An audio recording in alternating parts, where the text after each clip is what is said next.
We look at each. Hey, everybody. Hi. All right, so you may remember my guest here, Meta Lolatea. She is the first person that I interviewed on VL Speaks, and that was 2 years, I actually, can't believe it's been 2 years. almost to the date. It's Wow. 4 days difference. Yeah, that's amazing. Yeah, so Yeah. we're coming to you today because we want to talk about life. Life, the universe, and everything. There you go. Yeah. And how it affects our lifestyle and having a healthy lifestyle. So Yeah. she and I were just chatting. I'm going to bring you in on this, and I'm also going to change my glasses so that I can focus. I don't have my glasses, so just tell me what's happening. Yeah, you just look into my eyes. Here we go. All right, so we're going to just chitty chat here about. You were just saying to me, we were talking about what's going on with kids right now. And as we mentioned in our first interview, Meta has a lot of experience with this, working with children and families. And you were saying that you would like to possibly volunteer, which Yeah. I think would be a great gift. I so miss that. It's challenging work, but we're in a stage in life now where everyone needs support on some level, parents especially, children for real. Yeah. It would help. We can't lose that personal connection with one another. Yes. Yeah. Yeah. And I was also discussing how one of the things that's a little bit scary right now is AI, which you weren't dealing with when you were in therapy, and how some younger people are turning to AI for help. And I mean, it's not a human being, and it's certainly not a human being, and it's just programmed for entertainment. And also to feed back to you whatever you're saying, right? Like, oh, I want to be an ice skater. That's a great idea. You should be an ice skater. Excuse me, I have one leg. I mean, that's vital information that you would have to provide to it. And also, I've been listening to interviews with people that specialize in this industry, and also with therapists and reporters that are out there already reporting, and how people are, doing crazy stuff. Like there was a show that I was listening to on NPR. It's called 1A with Jen White. And she had 3 people. It was a panel. And one of them was a journalist. Yeah. And she had done a story. I'm totally paraphrasing this, but you should check it out. You can find it online, 1A. And it's in regards to AI and how this journalist was actually speaking to different people about how they're using it. And there was a couple, married couple. The wife had some kind of a kink, a fetish that she wanted to play out. I believe it was her finding her husband with someone else cheating on her. This was her fantasy. And the husband was like, no, I'm not doing that. So she went to AI and started having a relationship and then acting out this fantasy. And the husband was like, well, I watch porn, and so this is what she does. And I thought to myself, seriously? How is that good for a marriage? Yeah. Yeah. And I'm like, so that I think is just the tip of the iceberg of probably what's going to be going down. And a lot of people actually have concerns. I mean, when did we stop talking to one another? And why is AI the specialist suddenly? I don't get that. I mean, it's interesting how we, mechanize that whole system to be the answer to our life's human problems. And I mean, it's a tool. It's supposed to be a tool, right? Like, I think of technology right now. This is how we're videotaping, and we need the internet to do this so that we can get this out there. Yeah. And that's a great tool. I love the internet for certain kinds of things. It's a tool. Yeah. It's like we're supposed to use it. It's not supposed to be using us.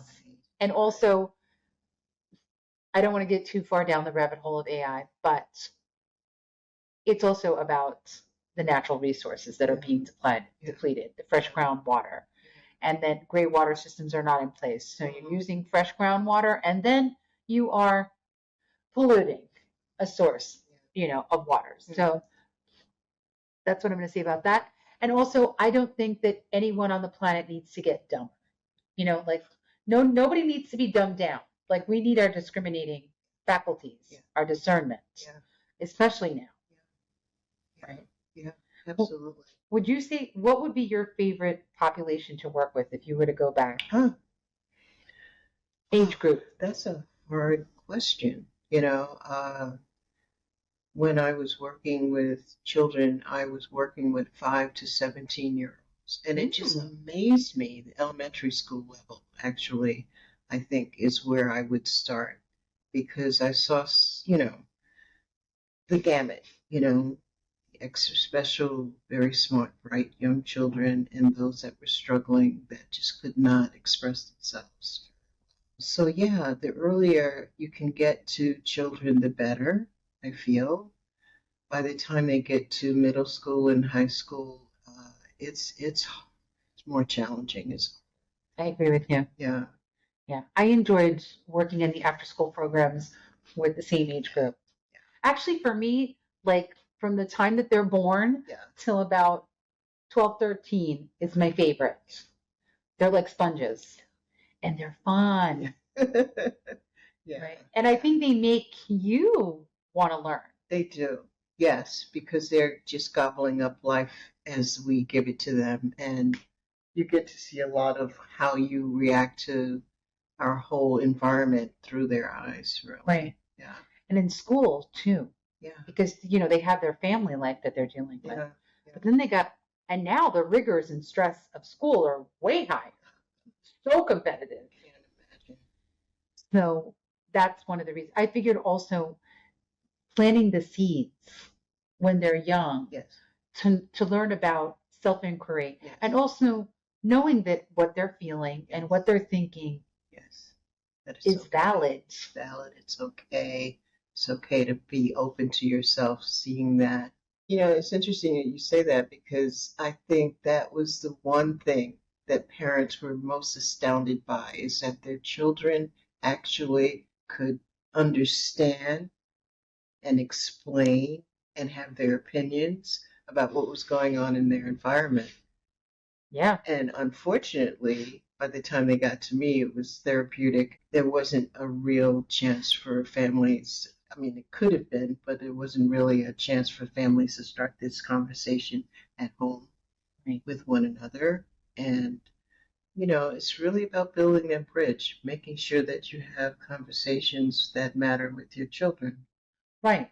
When you were working with kids, you were probably working with the millennial and maybe some Gen Xers, but probably mostly millennial children. So millennial children were definitely raised differently from how I was raised and definitely different from your generation. I had asked her before we started, like, were you raised religiously? And you said, well, they sent you to Catholic school, but that gave you some sense of like structure and rules and regs. And yes, it was about, a higher level of thinking about spirituality. But it's interesting that it was out there. It wasn't home. Right. Yeah. And I was like, wait a minute. What are we doing? Why am I not getting this at home? Why am I not getting this at home? Yeah. But a lot of parents do that, right? They expect teachers and the school system to raise their children. Yes. And so there's so much pressure on the teachers or the guidance counselors or therapists. Well, it's a disconnect, not practicing what you preach is really an age-old problem. Yes. And then, I mean, there's a lot of different ways that could go, right? And then you don't know what they're teaching them at home, so then they're bringing it to school, which could also create a lot of disruption because you don't know who the parents are. Exactly. Right? Are the children being taught to be kind? Yes. Are they taught to be accepting and at least tolerant of things that are not like them? Yeah.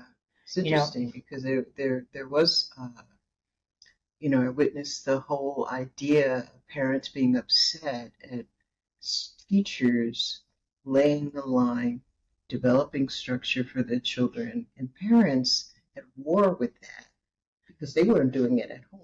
Right. But now they're mad at the teachers for putting that structure there. Right. And, it's like, okay, wait a minute, you two need to talk, but not fight in front of your children about how this is going to go down. Right.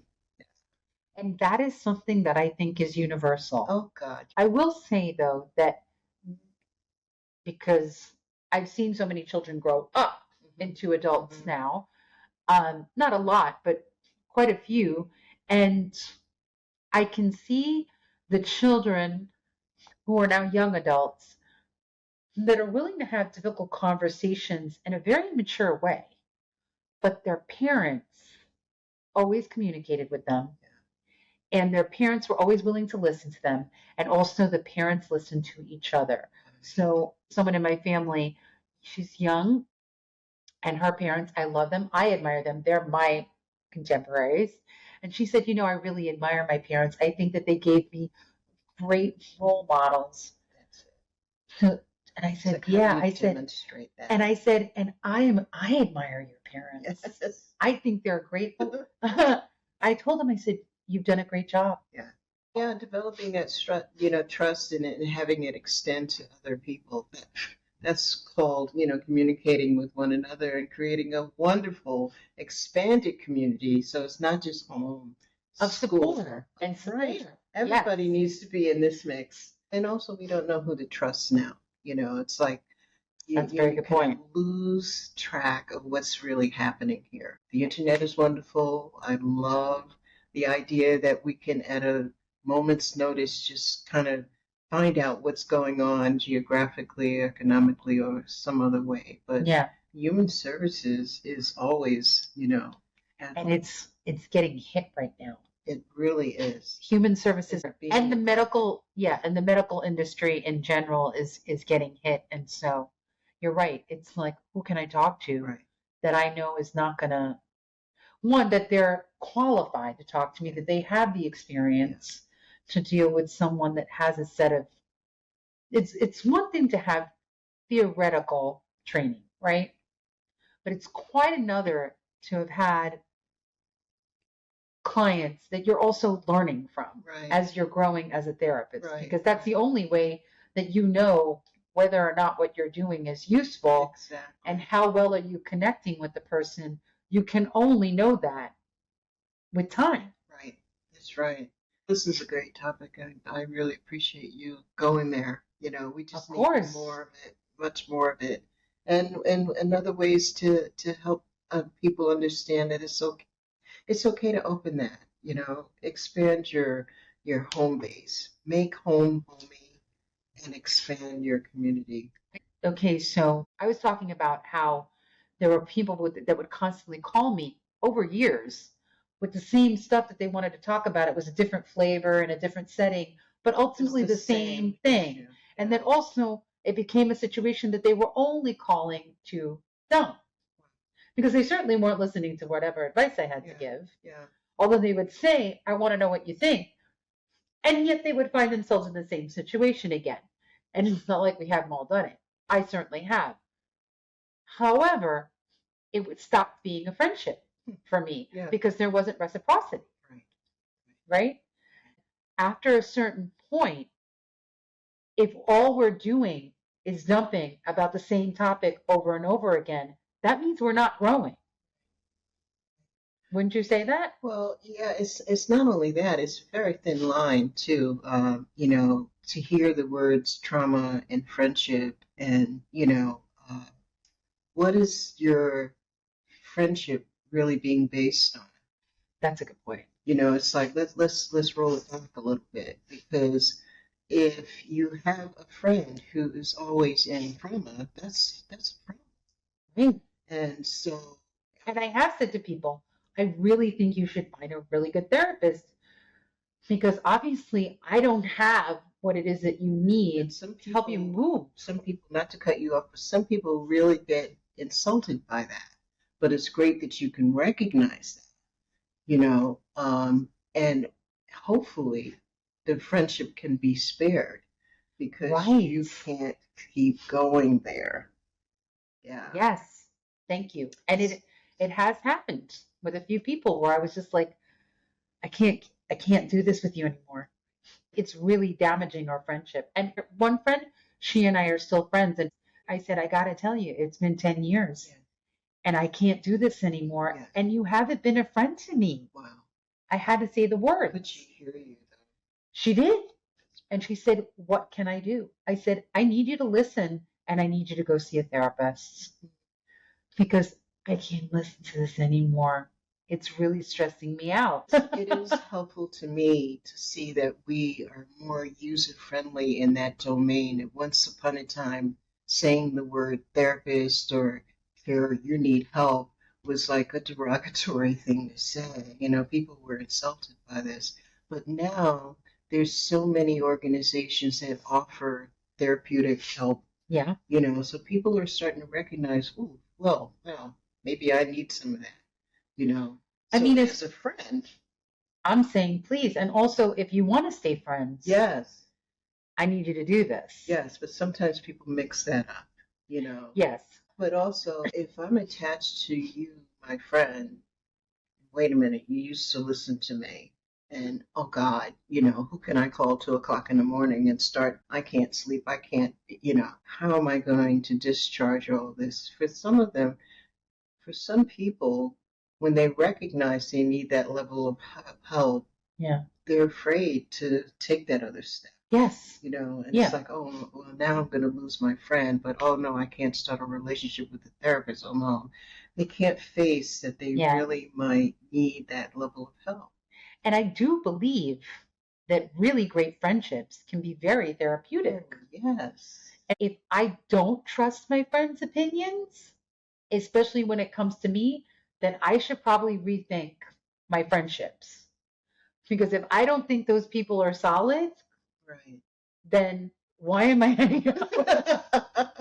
Right. You know what I mean? What are you doing? Like, Yeah. really, but what does that say about me, right? Well, As a person, Well, like, see, but you're a thinking person.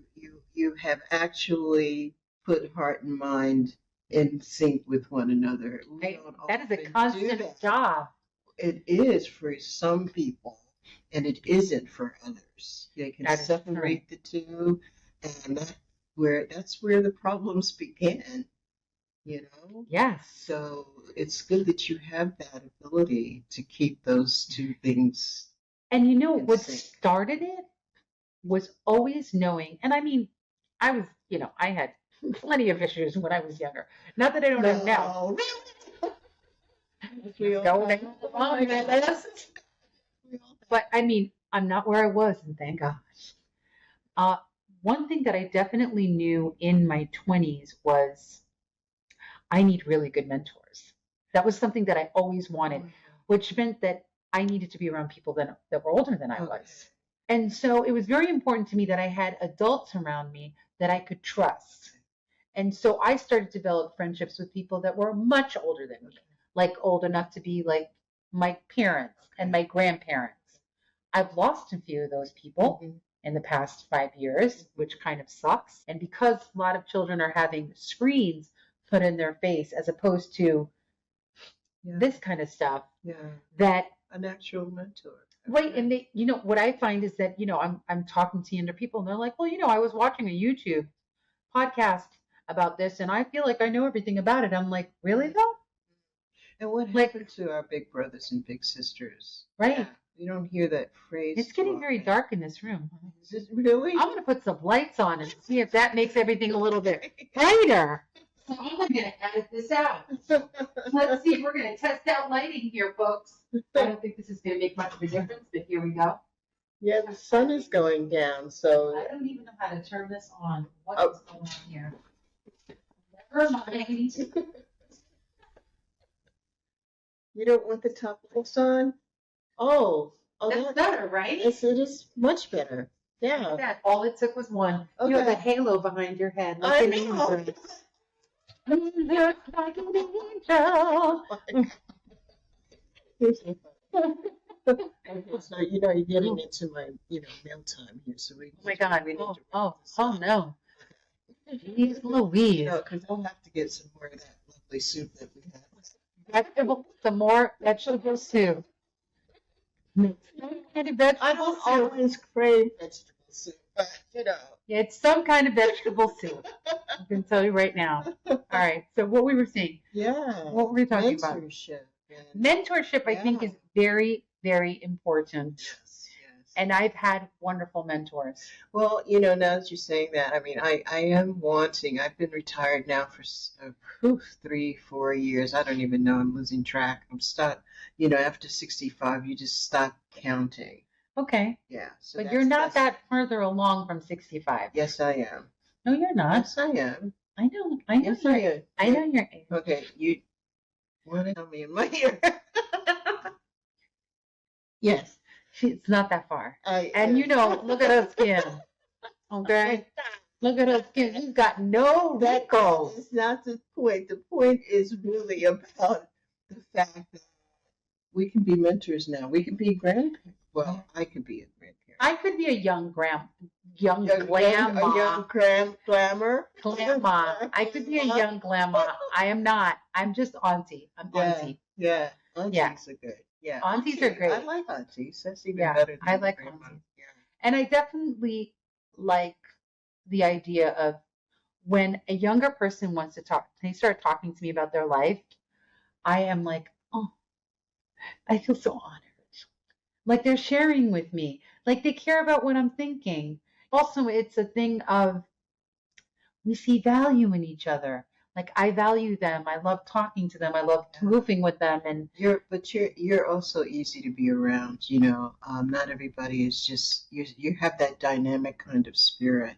You know, I mean, I remember when we first met. I mean, I was like a clam, and you would be like, Matita, Matita. Yeah, I would make her talk me out of myself. You know, and I would be like, lately I've been telling her, don't be greedy with your love.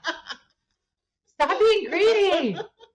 That's a really funny phrase. Yeah, I never thought of it quite like that. You're like, you're being greedy. You're keeping it all to yourself. You know, you can kind of get in the habit of being a clam. You know, I like my solitude. I got you. But I can get trapped in it as well.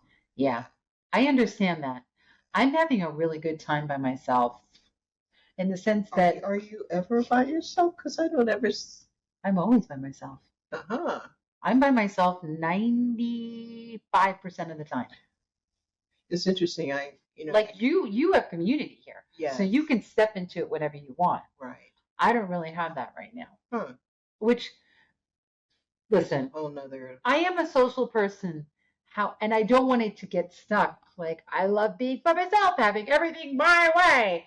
That's not what That's not what you mean? I do have that at this point. I don't want to get inflexible at all because that's not healthy. Yeah. Well, and you don't grow when you're by yourself too much. Oh, yeah. No, I agree. No, I know, really. I mean, just even you coming here into my world and my community. Which used to be our world. It used to be our world. And, but it still brings me out of myself in a way that I'm not used to being. Right. Yeah, because people are like, Meta doesn't like it when you knock on her door. And I'm like, it's me knocking on the door, and I bet you she's going to answer. They were like, don't knock on the door. I was like, please. Neighbor, please, get out of here. She's going to answer the door when I knock on it. But thank you. Thank you for this. Thank you for the opportunity. Always. Yeah. Always. Let's do this again. Yes. And what I love about speaking with Meta, it's like, so here's the water, right? And here's the sandbar. And you know how you can sometimes get off a sandbar and you're like, you know, all of a sudden you're in water up to here. That is exactly what we do. We don't stay in the shallow end for too long. Yeah. I mean, we can be goofy and watch movies and whatever and go out to eat. But someone will always ask a question that immediately pushes either one of us past that level. The magical thing about when you and I connect is that barrier immediately disappears. Yeah. And that is very rare. Yeah. You know, there are people that you don't talk to for a long time, and then you pick up like, how is your family? How are your kids? How are the parents? How are the grandkids? How's your brother? You know, but sometimes it's just like cursory. Yeah. And that's fine. That's how some relationships are. However, you like to go into the deep end, and so do I. Yeah. And it's rare. It feels good. Because there's nothing. Yeah. There's no block here. Yeah. Like I can say anything to you, even if it is the most shocking thing in the world, and you never are like, what? Never. That's the beauty of developing good relations. You know, people start and don't give up and just work with that energy. Yeah. It does develop into something really nice. But it doesn't happen so easily with just anybody either. It doesn't. It has to be a mutual agreement. You can't make people go where they don't want to go. However, we never discussed that. It was never a spoken thing. No, we just vibed. Yeah, immediately. We had some, core things that were in common that helped. Yeah. Yeah, but I mean, I know some people that I have core values with, but I don't go there. You know what I mean? Like, I just don't. I'm not sure what determines that. I just kind of feel like we know it intuitively that it's okay to go there. Yeah. Yeah. And that, yeah, I don't ever feel like there's anything that you've ever said to me where I've just been like, what? Yeah. Get out of here. Yeah. And even if I don't agree with you or you don't agree with me, it's never adversarial. Ever. Right. Ever. Yeah. Isn't that interesting? It is interesting. There are other people that I will sometimes get off the phone and be like, why the heck did I waste 20 minutes talking to this person on the phone? What is going on What with is me? it that you're looking for? And also just like, oh, you know what I mean? Yeah. I don't like to do that anymore. But there is never, I have to say, okay, you never say never. From what I know, from what I can remember. If I miss my dinner, it's going to be one You're of not. those We're going to get it. It's not even that late. Come on now. I'm always pushing. I'm always pushing the envelope with her. Always. I make her. I'm going to tell you a story about how I can push Meta. Okay, this is going to be a fun story. You're going to like this. She does not like to hike. I got to tell the story. She does not like to hike. So, Mrs. I was holding back. I was going to mention 2004. Don't ever go on a hike with the sword. Okay, a few times I got her to go out. One time it was on the grounds here. It's a very steep, meandering trail through the woods. And all of a sudden, in the middle of it, she's like, wait a minute, what am I doing here? Why are we here? I was like, you got to finish it. We got to get back up. And she's like, move those muscles.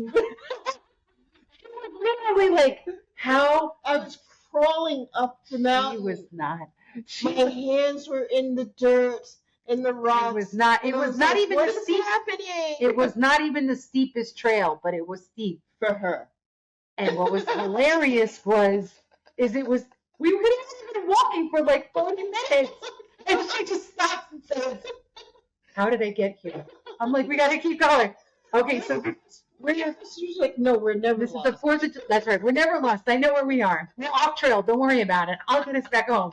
So there's another time when we're on the Appalachian Trail. Do you remember this 4th of July weekend? With these two guys that we know, one of the guys, we don't even speak to these guys anymore, unfortunately. One of them I don't ever want to speak to again. Because he fancied himself a shaman. Oh, man. Oh, God. I don't want to say his name. So we're going on the trail, right? And we're good. It's not crazy. We're walking. We're kind of going a little bit uphill. And I was very sick at this time, so I had to go slow. I do not know how I convinced her to go. I was like, you have to go. I can't go with both of them alone. It was a nice trail. It was beautiful. We're talking. Beautiful. We're into one of our conversations. Yeah. I'm looking down because I'm pacing myself because my heart rate was very high. I was on medication, but I was just like, I got to pace myself. Like, we got to go really steady. All of a sudden, she's on my right. All of a sudden, she goes, bear, and she just walks in front of me and starts walking down the trail. And I was like, what? I was like, why? Me? Literally, less than 7 feet away, there was a bear. And he had tags. He had a tag in his ear. He was so mellow. He was not a full grown, or she. But he was a bear. But it was a bear. And she left me there with the bear. And that shaman guy, he's like, I'm going to take some pictures. And I'm like, so I'm like, hello. Literally, I say, hello. And I turn around and they're like, where are you going? I'm like, there. And so I'm going down and like my heart rate shot up. So very upset with that guy. Very upset. He totally invaded that bear space. And had there been a mama bear around. I know. Well, that's what we were afraid of. And he was just in his photo op mode. What a crazy I was thing like, you, to and when we do. got down from that trail, I laid into him like a ton of bricks. And she said nothing. She was just like, We survived. Another trail with another trail. Lisa.